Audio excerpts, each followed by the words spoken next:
welcome to Vulva Stories with Vicky. I am here with a lovely Sex Debbie, which I just can't. I'm just like, my husband's like, who are you interviewing today? I'm like, Sex Debbie. Hi, Debbie. Thank you so much for being here. I'm so excited. Could you please tell everybody a little bit more about you? Yeah, so I'm Sex Debbie. I'm known as Sex Debbie because literally, I mean, everything it says on the tin, it became one of those things. I'm the person that talks about sex. My name is Debbie, and it's just so much easier to be like, yeah, Sex Debbie. So I went to university and studied criminology and sociology, all about sex and society and sex and crime. I've always wanted to do this, and I just was like, right, let's hit the ground running. Let's actually look at how we can talk to kids in schools, but also how we talk to adults, how we talk to sort of workplaces.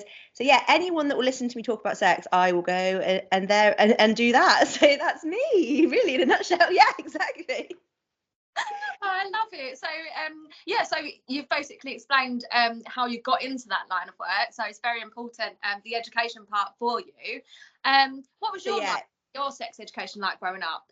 So getting into it, it's something I wanted to do from like a very, very early age. It's something that I remember expressing an interest in like year 9, like 12, 13 years old, and everyone being like, whoa, my parents are very strict conservatives, and they were like, absolutely not. Like everyone was sort of like really taken aback because one, a girl is saying that they're interested in sex, and 2, like they want to talk more about it and really quite in depth. And I was going really in depth. Like in primary school, I was bringing books in from the library. Secondary school, I was like, More Magazine was like the dream of my life, and I wanted to live through every bit of More Magazine, every page. So that's sort of where it came from. And went to university, came out of university, and people were like, you can't tell people how to have sex, you're only 21, what do you know? And it was a really weird time to be. Yeah, so weird. And so I sort of regressed a bit and went back and had a rethink and got married, had kids, did all that sort of traditional heteronormative shit that people do. Love it, not gonna regret it by any means, absolutely love it, but regressed in that way, and then have done my psychosexual therapy diploma and various different courses and qualifications on the sort of journey. I think when we look at sex education like that, it is a constant journey. So I answered your question. Sex education at school was very much don't get pregnant, don't get STIs.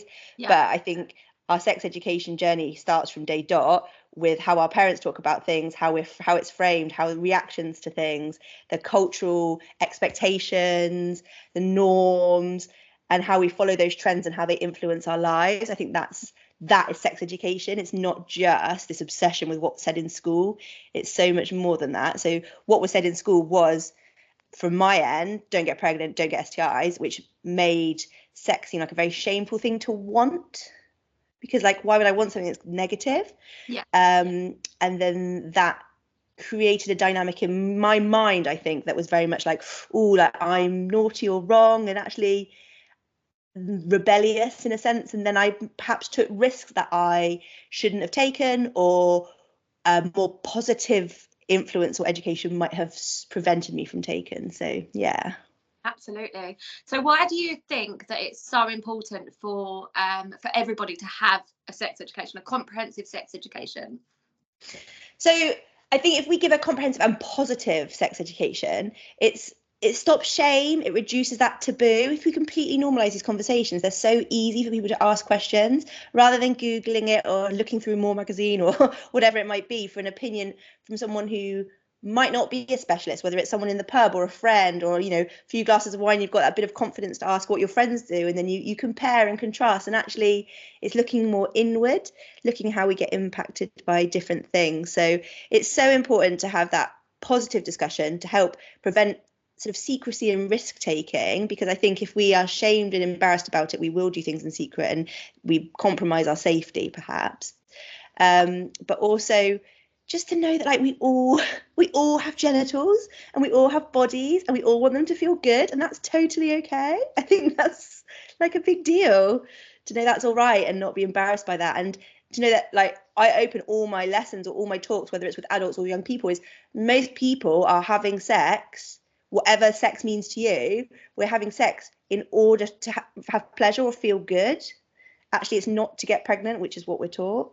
And it's not hopefully to spread STIs. Actually, it's to feel good. So, yeah, I think that needs to be the basis and foundation. It's a throwaway sentence that you say at the start, and I think it's a throwaway sentence that's one sentence that's allowed to be used in sex education in schools. But I think delving into that slightly more, people are afraid that it will cause people to be at it like rabbits, but actually studies show that it doesn't. So let's normalize that.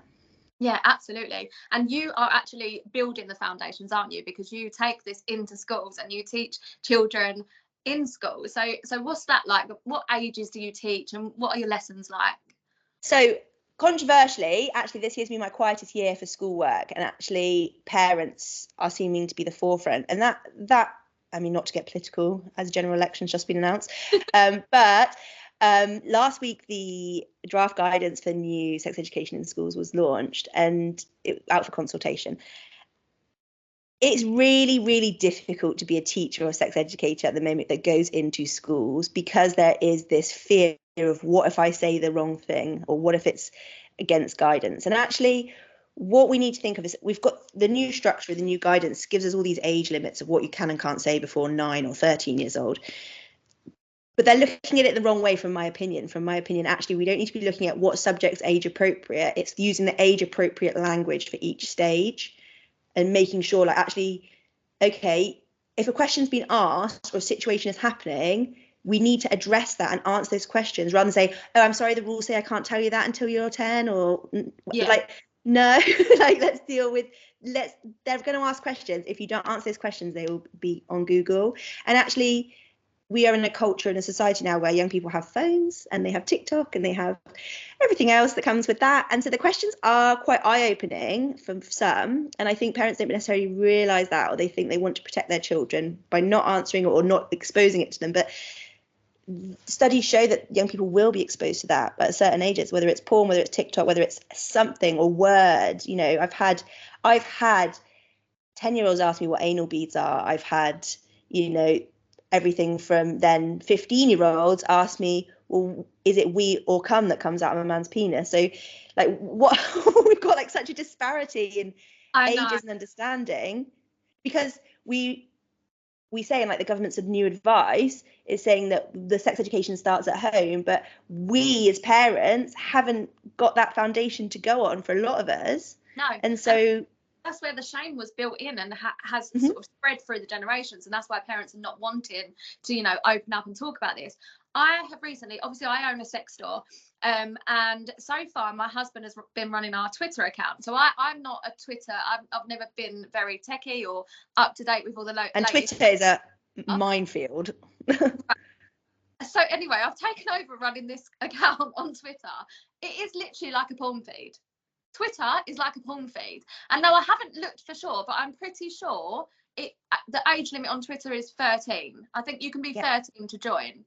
I have no idea how they are allowing that to happen. And I mean, it's good for me because I get, you know, all the blocks and everything from Facebook. I have to watch what I say, much like you in your lessons. I have to be careful of the way I phrase things, because I understand I've got teenagers now.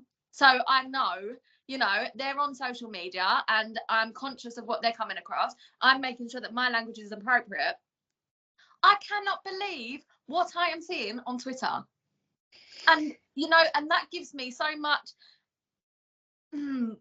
determination to change that for parents speaking to children, because I want to know that when my child sees that, because it will happen, and it doesn't matter, you know, as you said, how old they are. Just because a 10-year-old has come across something that you don't think they should know yet doesn't mean that they haven't seen it. It's there, it's in front of their face, and they need it to be explained in a positive way, like you said, to be able to make informed decisions of their own. So I was absolutely shocked at that. But yes, and that is where sort of, you know, my journey of discovering my sexuality and stuff, after I was in an abusive relationship, I've gone on this massive healing journey, massive journey of learning my sexuality. I studied psychology.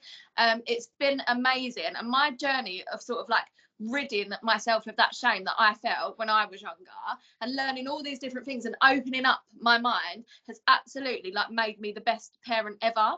Like my 14-year-old comes and announces like things that I'm like, oh, I'm so proud of you. And that is such a big part of it. Just comes up to me and says, oh, there's this trans woman on TikTok, look how great she is, blah blah. And I'm like, oh, so proud of you for using that term, you know. I just yeah, anyway, I'm going off subject. I do that a lot. But it's lovely, that passion and that understanding of actually where that shame's come from and been built in over time. I think everyone, so I do workshops called sex re-education, and I think that is massive. Like, I think everyone, regardless of age, experience, needs sex re-education annually, like an annual course, to be like, oh God, okay, like these new terms and this is happening, and studies this year have shown this, but also what have I absorbed or taken in from society and culture that I didn't realize, that's sort of like an unconscious bias or understanding of different things. I think at the moment with programs like Open House Experiment and different conversations about like open relationships and polyamory, that seems to be something that's really come to the forefront at the moment in terms of swinging and conversations of the lifestyle. And like that is something that I'm married. I've been married for 10, nearly 11 years. And I've always wanted to be married. It was like this thing like, oh God, like I can't wait to be married. Like, I don't know where it came from. It was maybe a pressure I put on myself or society, that sort of heteronormative tick box list that we go through. And now I'm thinking, oh gosh, like, but what if I'm polyamorous? Like, what if like I'm very much happy with my husband, we're very happy in our like how we live, but you think, oh, like that's something I've never explored, and is that something I should be opening my mind to? And we're really lucky, we've got some great sex clubs down here who I've been doing some work with, and I'm like, oh gosh, like that's such an exciting way of life, and that sort of reduction of shame if everything's been communicated well and respectfully, and consent and boundaries. But I'm thinking, okay, actually that has taken some unlearning on my behalf to be like, whoa, like I talk to couples every day in monogamous relationships. Why is that the expected norm? Is it just a cultural construct of marriage and Christian history and social history within our society that we expect you to sort of stay with one partner forever? And that's beautiful and wonderful. And again, love my husband. This is not like a declaration of me going anywhere, but it's really interesting, that dynamic, isn't it? And I think that unlearning we need to do every year is really important to help us keep our mind sort of fresh and open to all sorts. And that not only helps us learn new things, informs us and makes us more knowledgeable, but actually it empowers us and embraces our sexuality in a different way, I think. Yeah, absolutely. I am so on board with that. Like, I'd love to get involved in some way. I think that's an amazing idea. Like, and as you said, I'm married. We've been married just over a year. We have the business together, which is of course a sex shop, but he has been a massive part of me, like, discovering myself and discovering pleasure. Along with the business. And what I really champion is sexuality being fluid. Like, there's been times in there was a point in our relationship, we're very open, we communicate about absolutely everything, and we explore things together, and there was a time where I said, actually, I could be bi, you know. Like, I've never explored that before, never even thought about it, but actually learning all these different things, I'm like, wow, like we could try that. And sort of like I wrote some blog posts and stuff like that and done some research, and I try to teach, because my job is I talk, or I teach heterosexual couples how to talk about sex, and actually what I try to champion is how that sexuality can be fluid in that relationship as well, you know, with your fantasies and your desires and exploring together. That's absolutely something that you can also explore. There's no shame in that.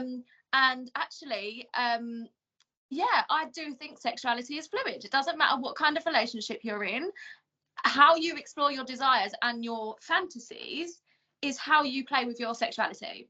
So that's something I talk about. I say that we're all writing our own story. So we're all writing our own book, and the pages are always going to keep turning. So it doesn't matter if people feature as characters like in your story for a long time or a short time. There's different chapters and different people, and actually we are all a character. Like, you think of your favorite series or favorite story, that character evolves through that story. They change and they develop, and we all evolve, we grow and we change. So in terms of my sexuality, all of my partners, like long-term partners or relationship partners, shall we say, have all been men, but I am attracted to women as well. So I would identify as bisexual. But that's something that I haven't been able to say out loud until 2-3 years ago even. It's something that I was like, well, I know I'm attracted to women, I know I've like snogged women and done like different bits, but like nothing in a relationship. And I think because almost like for me, like as attractive as I find women, that's even more intimidating to want a woman because it breaks the boundaries of the norms. It's slightly taboo. I live in Devon, so not a huge diverse range in rural Devon, but also like that heteronormative slot was easier to fall into. And actually, rather than explore my sexuality, again, very happy with my husband, but it's that, okay, wow, like maybe if I give my children or other young people or other individuals a space where they are able to feel that they can express that or explore that or understand how to explore it, that's massive. That's huge, like to find that. And but also like within a relationship, if you are married and that you don't want to go anywhere else, and that's fine, you can still explore those feelings within that relationship and how you do that. And it's all about that communication with yourself as well as with someone else, I think. Yeah, definitely agree. And actually that was probably the first time I've said out loud about the bisexual thing. And let us just say I absolutely love my husband and we're very happy together, everybody. But that's it. But you feel like you have to say that, don't you? You feel like you always have to justify it, because I think people are scared when they hear. So if I say that to friends, like if I've had a conversation with friends before about my sexuality and being bisexual, and that immediately sets off, or it triggers like an alarm bell in people to say like, well, does that mean you're going to go off and do something else? Does that mean you're not happy? Does that mean you'll have an open relationship? And it's like, whoa. Like, no, I have committed to a monogamous relationship, which I'm very happy in. But I also have a sexuality that is within me that might identify differently to what you see from the outside. And, we explore our sexuality in different ways within our relationship as a monogamous relationship, but that doesn't mean you can't have desires or awareness or interests in other things that are different from that. Absolutely. It doesn't mean you're not fulfilled and you're not happy in your relationship, but it just means that, you're, everything's sort of expanded on your horizons. So much more with your partner.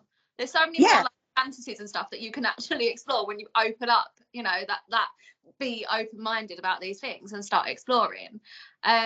So while we're on that sort of subject, what is your opinion on porn? Yeah, so porn, I've got like a love and hate relationship with porn. It's really, really tricky, isn't it?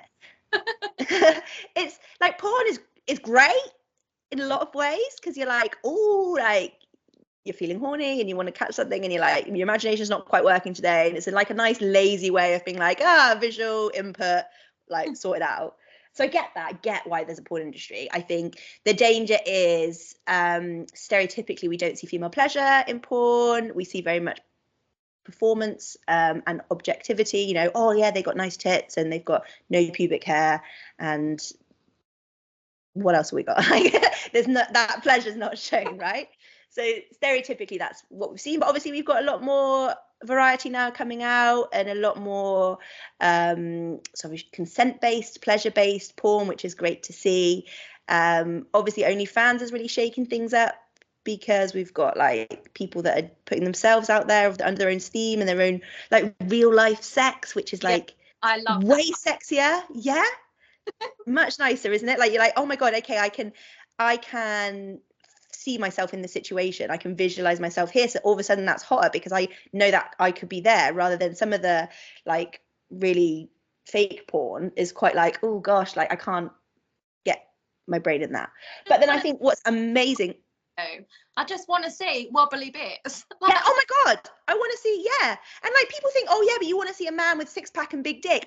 Absolutely not. No. I don't want to see someone like just pounding away with their reflection in the mirror. No thanks. Like I want to see like real life. I want to hear a man like groan. I know that sounds maybe a bit too far, but like I want to hear that like raw dripping off his brow. Yeah, like I don't want it to be like fake and that acting out thing. I want to hear like real moans and real passion and real sex. And like if there's a fanny fart, brilliant. I know that they're real people. Yeah, like talking about the fanny fart, come on. And a good finger, let's like, come on. And pubes, my God, I've got this massive thing about pubes. I think bring back the bush. Where did the bush disappear to? Because actually, like, we all have pubes. like, why? Why have they gone? And I get why they've gone. I get that the angles might look better and you might be able to see more on a camera, and that's why, like, for porn. But like, come on. Yeah. And You're actually, just paying the hair industry. yeah, I spoke to Alice Lovegood, who's also a sex educator. Spoke to her the other week, and she like, we spoke a bit about her OnlyFans. She's an OnlyFans creator. Yeah. And it was just so refreshing to speak to her, because she was like, I sort of like build into like the education part of it, and I'll show you like how to give a blowjob, and I'll show you how to do this. And I was like, that's bloody amazing. Like, Yeah, she's fab, and she shows her real body and her real journey into like fetish or kink, or she shows her exploring that, and with her partner, that's really refreshing. That's really nice to see. Not just like, actually it's not just a performance, there's much more to it and behind the scenes. And actually what I really like about Alice is that she's a mum. Yes. Like, and actually that's something we don't talk about a lot. I think there's this real situation in society where you can either be sexy or you can be a mum, or there's this like MILF category on the side. And it's like, well, like, there's something about being a mum that's taboo to enjoy sex, and like that's really wrong, because we should all be enjoying sex regardless. There's no, yeah, it's like a whole fetish, like, oh, a woman that's a mum that enjoys sex, hell yeah, like it's some sort of rare breed. But actually every mum should still be able to enjoy sex in their body, but we need to help them connect the dots there and find out where the problem might be, that they're not got that desire. Absolutely. So have you come across any myths, any like outrageous myths about sex that you've just thought, oh my God? Oh my gosh, so many. I'm trying to think off the top of my head. One that I had recently was, I had a man talking about how he liked a vibrator used on his bumhole, or inserted into his anus, and I was like, yeah, fantastic, like, go for it. But then they were saying like what they were using, and they're like, oh, you can use any vibration. And that was like, no, stop. Like, I was like, someone's gonna end up in A&E, and we're gonna have something lost here. Like, oh God, no. So that's something that I think I wish more people talked about. Like, make sure if you're putting anything up your bum, go for it, but make sure it's appropriate to be put up your bum. Like a flared base, like it's designed for that. Like that. It's a massive problem for me. And like, I think, oh my God, and I see people getting turned on and talking about like anal, and I think like, oh my God, brilliant. But one, again, porn has led us to this. Anal can be really, really pleasurable. I totally understand that. But can we please remember that there needs to be prep, there needs like preparation, there needs to be like lubricant, there needs Gonna happen, like sometimes you're gonna have to put it off. Yeah, you can't just whack it in there. Like, you can't just think, hey, let's go for the bumhole now, like straight in, because that's not going to be comfortable or pleasurable for people. Like, if you want your partner or you want each other to enjoy anal sex, then like slow down and understand how bodies work. I think that is talk about it first. Yeah, I don't think it's just an expectation. I think a lot of porn now, you see like, okay, they're going to kiss, then oral's going to happen, then they're going to put it in a vagina, and then you're going to see them put it in the bum, and then cum will end up somewhere, you know, in heterosexual porn, obviously. But I think actually you don't see any of that communication. You don't see any of that lube use. You don't see any of that, like, actually like stretching, you know, fanny farts, like all of that. We don't see any of that. You don't see like hydration break. During that moment as well. Exactly.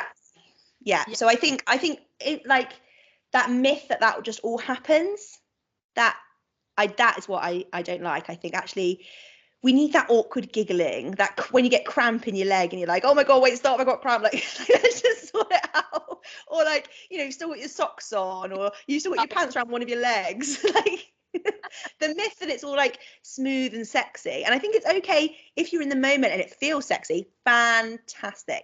But the fact that people feel they have to perform and look a certain way, like, you don't, that's not how it necessarily has to feel to feel good. It can be. And it's all about, it's just part of a healthy relationship, isn't it? Having that communication and building that trust. You know, I champion masturbation.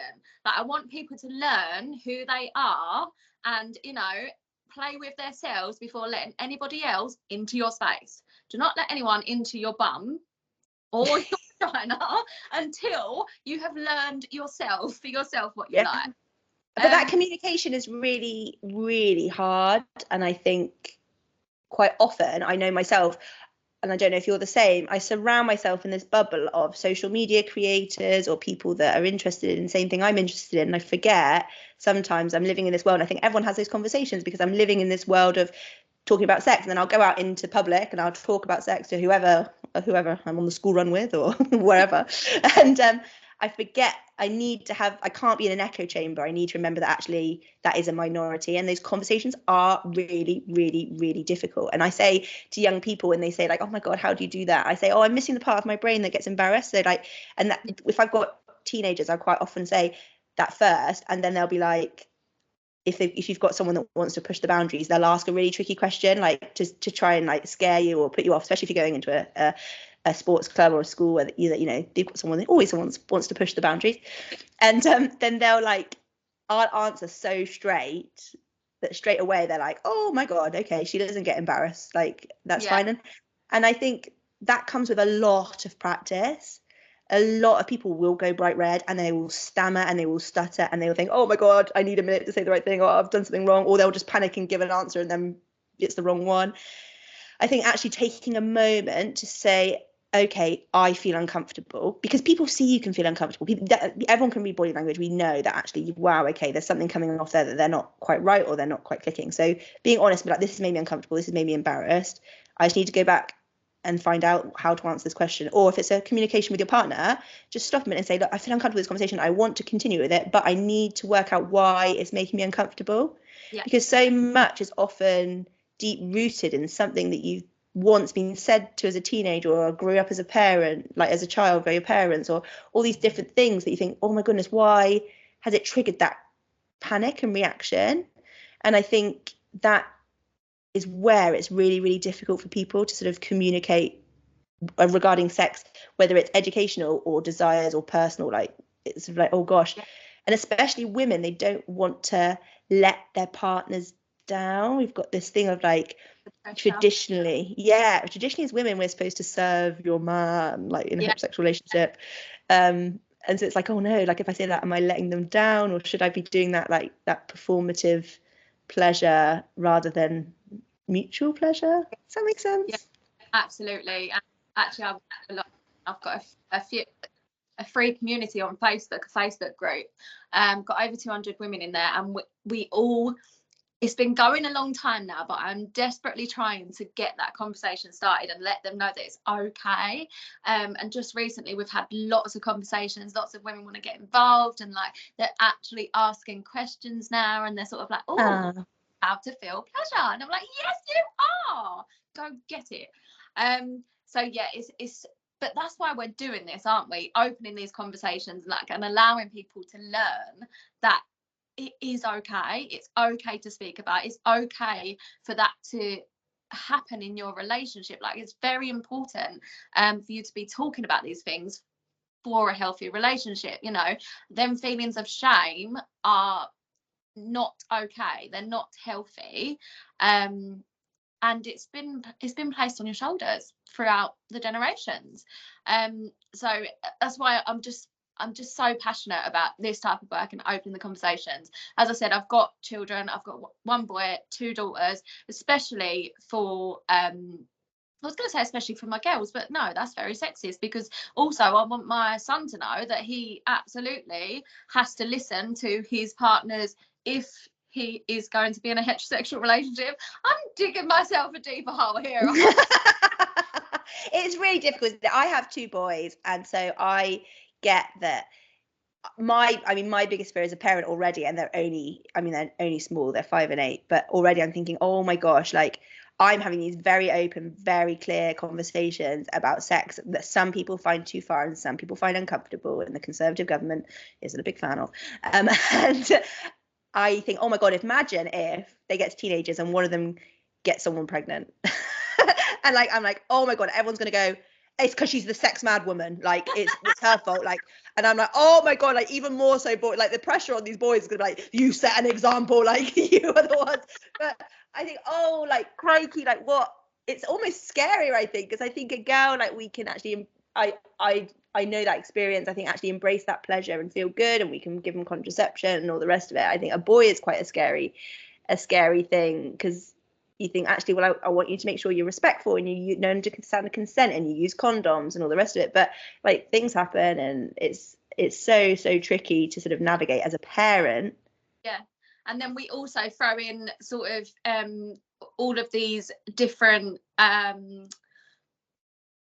genders and you know, sexual orientations, that was the word I was looking for, and just how as a parent are you meant to say, look at all these things, like it's just be. So we always say, like when we talk, what was quite interesting, one of my youngsters said to me the other day, like, oh, did you have a lot of like boyfriends when you were growing up? And I was like, yeah, boyfriends, girlfriends, like a bit of everything. And they found that really interesting. And straight away, so there was like questions that came out and like, oh, okay, so like boyfriends, girlfriends, like, well, who was it or what was it? And like, what was the relationship like? And like already at 5 and 8, because they're just like fascinated by people interactions. And it's really basic, you know, it's nothing, not going into any detail, but it's like, oh yeah, I remember fancying this person, or that this happened. And actually, I think my biggest thing for my children, especially at home, is just like, if people need to be happy. If people don't feel happy, then they're not going to be confident. They're not going to speak to you clearly and openly and honestly. So actually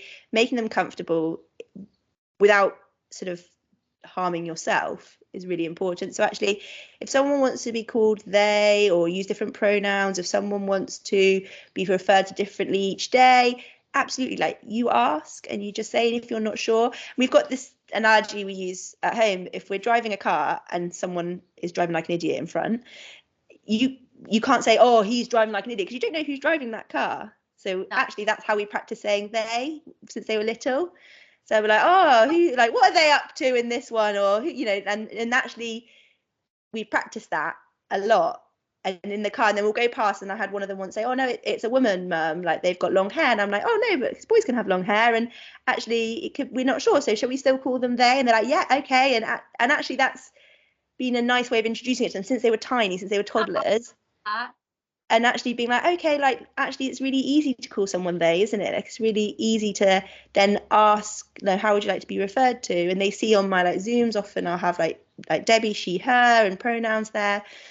And this is what's so difficult with the current draft guidance of sex education in the UK, is we're sort of saying, oh, we can't be talking about gender like that. But how easy is that conversation to have with a 2 and a 3-year-old? So why can't we have those conversations with teenagers of just saying, like, one, be respectful and ask what people want to be called. Like, that's really all you have to do. And if you're not sure, the word they is really easy to use, they and them, that you don't, or just use someone's name. Like, it's really not hard. If we can speak to it with little ones, then why can't we just show people kindness and respect? I think it's tricky. And then obviously you've got, like, you know, different sexual relationships and partners and like LGBTQ plus, and so we like talk about pride, we talk about everything in between, and I think actually if there's something that I haven't experienced, we've got so many inclusive books, so we're always like, look, let's look it up in here together and see what you think. So yeah, it's always interesting.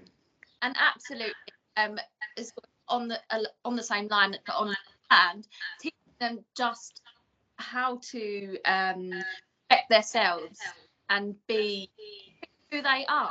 And it's okay for them to choose or not choose a label or a non-label, you know. And I think that's really important. And which I know I'm going off again. My daughter's 14. She's got autism. So like our conversations are fascinating because she has no filter. She doesn't have that social part of the brain, so it just comes out, and it is just amazing. I'm so proud of you. And that's really interesting. So I'm brought up in an autistic house, so my siblings are autistic, and I have ADHD, and so being aware of, like, actually everyone's brains work really differently, and we have these like neurodiverse, and actually so just being acceptive and accepting and caring and respectful is all we can really do, and we all interpret things different way, but also being aware that actually those additional needs can react differently in different people. So we could look at like ADHD and autism, like hypersexuality is a massive thing, and so actually are they showing that and actually accepting that that's okay, but making sure that the risk-taking element is managed somewhat, I think is a big thing. And I think parents and teachers and anyone that works with young people are so fearful of how we talk to those with additional needs when it, you know, special educational needs, whatever it might be, when it comes to sex, because we forget sometimes that they're people too. They will become adults too, just in the same way. We want them to be, you know, have the same adult experience that we all have, and we think there's some sort of like babying of like, oh no, like they can't have sex like we can. Or like, no, absolutely not. Like they will have hopefully great, pleasurable, safe, consensual, positive sexual experiences. We just need to ensure that the conversations they have are clear and they understand everything around it. Yeah, It's definitely. really, it is interesting, and yeah, really tricky, really interesting way to look at sex from a different lens, I think. And it's important that we do that. It's important that we look through all these different lenses, whether it be gender identity, whether it be sexuality, whether it be additional needs, whichever. And actually, like, the lens for everyone looks different, regardless, like, depending on upbringing, gender, everything Yeah. affects how we see sex. Absolutely. And I think that because we have so much sort of more information, especially if we talk about parents, then so we parents have so much more information thrown in their faces now, like not deliberately, but you know, compared to what they did, you know, a generation ago. Like growing up, like my sex education was absolutely shocking, and I've learned it all myself. So where now that all this new information is being, you know, thrown in my face, I think that can be really difficult to try and translate when you don't have the education, which is why you said like them yearly refreshers and stuff like that is a really great idea. But I also think that that's why it's so important to champion masturbation and self pleasure, because every individual needs to understand what it means to them. It means something different to everybody, doesn't it? And how they want to show the world that. And you know, that's why I think masturbation and self pleasure is so important. Massively. So like self-pleasure and understanding your likes and dislikes, because like you said earlier, like, if you don't know them, then how can you communicate them, and how can you have pleasurable sex? Like, how are you going to enjoy it if you don't know? And understanding that actually your body might change once. So it's absolutely okay for a young person to touch themselves. It doesn't matter how old they are. They will discover their body and discover what feels good, just like scratching an itch. That's the same for touching their bodies.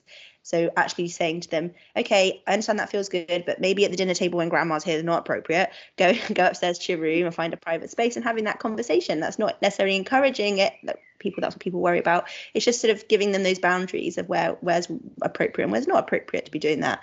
And actually, I understand that feels good.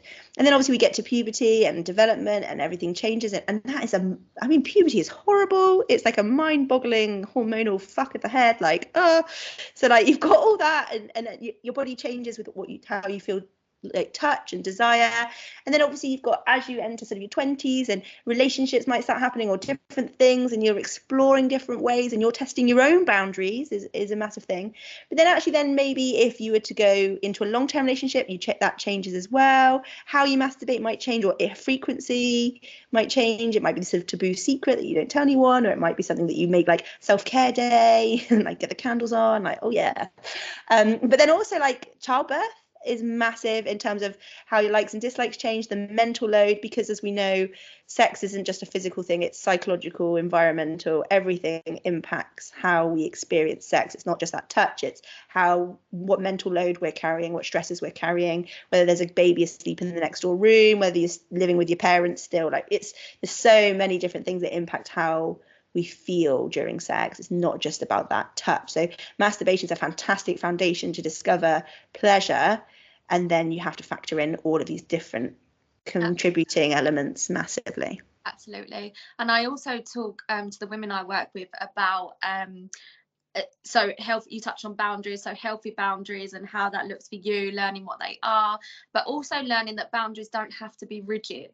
Like it's not something, you know, when you're in a long-term relationship, it's not something that you immediately have to shut down. There are certain things that are going to change, and that as long as you make that choice and you're informed, then that's absolutely okay too, you know. So I was speaking to someone the other day who's a dom, and they were saying that when they have a sub, they ask them to write a list, and they write a list of like hard no's, like absolute no, like then you have like no's and yeses, and actually you keep checking in with that list, and some things change to hard no's and some things change to, oh oh, okay, no, maybe I wouldn't mind trying that, as you explore those relationships. But also, like, your relationship with one person, your boundaries might be one way, and then you go to a different person, they might make you feel a completely different way, and so actually your boundaries then change. So the difficult thing is we're in, rightly so, a culture where we will sleep with people really quickly, and actually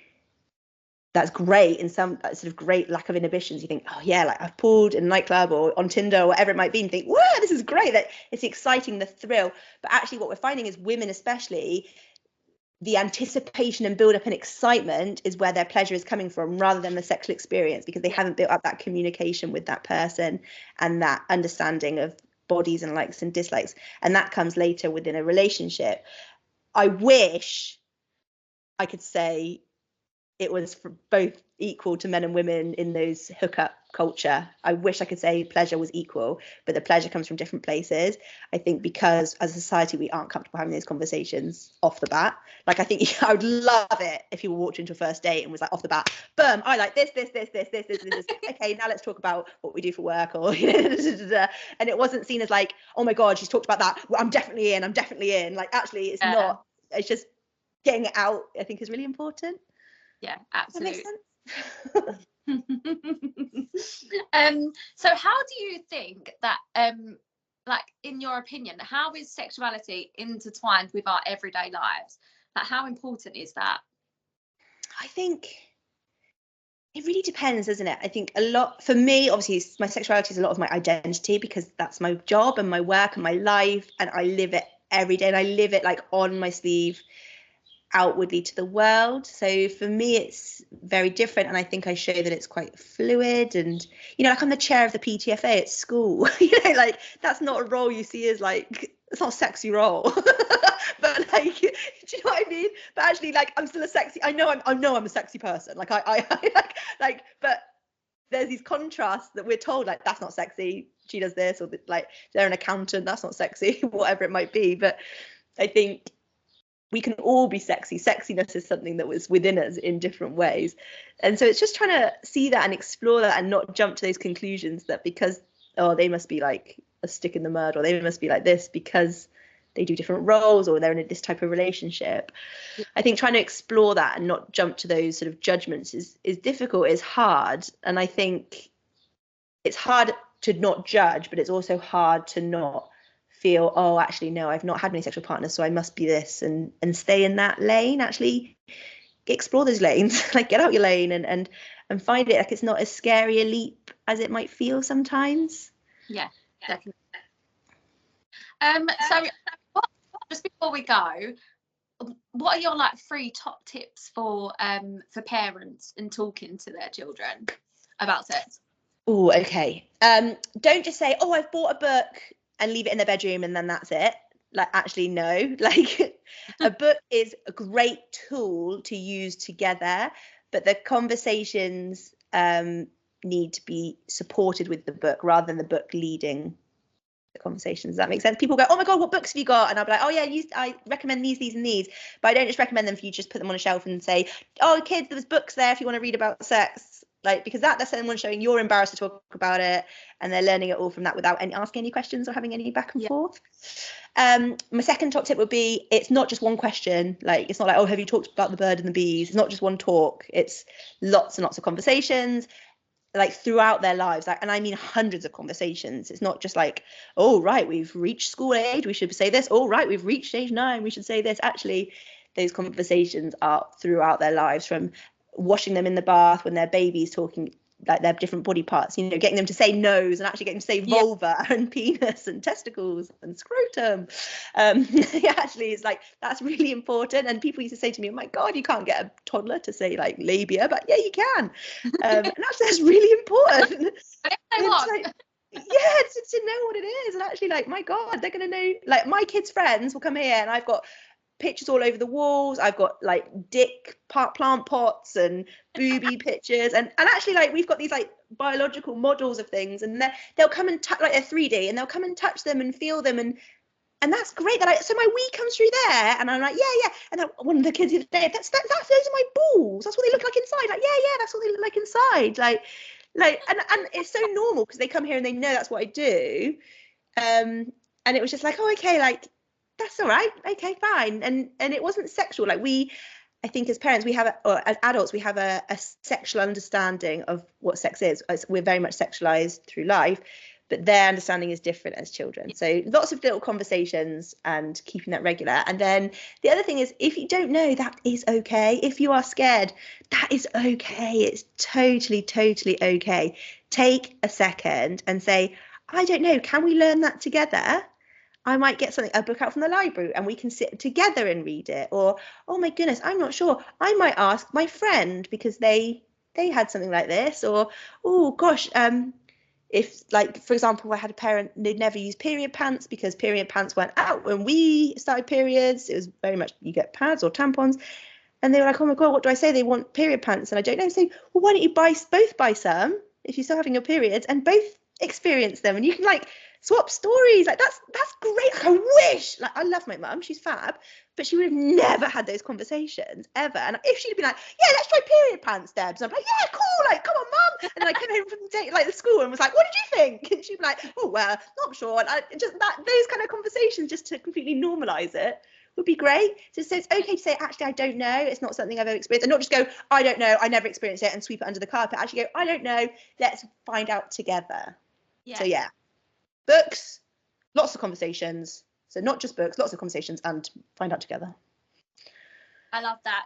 Sex, you've been amazing. Thank you so much. No worries. Thank you for having me.